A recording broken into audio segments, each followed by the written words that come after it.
King Charles steps out in style, solo, to celebrate his 76th birthday at the London premiere of Gladiator 2. Now, I don't know about you, but if I were a king, I'd probably spend my birthday with cake and Netflix.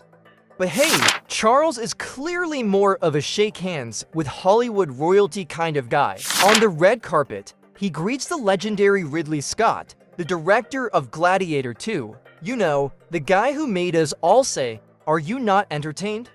Back in 2000, Charles also meets the film's stars, including Pedro Pascal, Paul Mescal, Denzel Washington, and Joseph Quinn. Imagine shaking hands with Pedro Pascal. The man's basically everyone's internet dad. And speaking of Pedro, he has a sweet moment with Denzel Washington. They chat like old friends in front of reporters, sharing laughs and memories. It's one of those moments where you can almost hear someone in the background saying, "Goals." Let's pause here. Doesn't this remind you of work events where you're trying to balance professionalism with personal connections? Like when your boss's birthday lands on the same day as a major project meeting, and you're torn between singing happy birthday and delivering that pitch deck. But back to the premiere. It's a star-studded affair that somehow manages to blend Hollywood glamour with royal charm.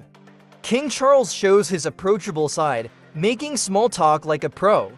Whether he's asking about the fight scenes or complimenting Ridley's vision, he's clearly in his element. Now, I can't confirm if Charles is a Gladiator fan, but I'd like to think he's quoting Maximus Decimus Meridius under his breath as he heads home. After all, who wouldn't feel like a ruler after hanging out with Hollywood's elite on their birthday? So here's the takeaway. Whether you're a king or just someone trying to juggle work and celebrations, it's all about making the most of the moment. And if you get to meet Pedro Pascal in the process, well, that's just the cherry on top.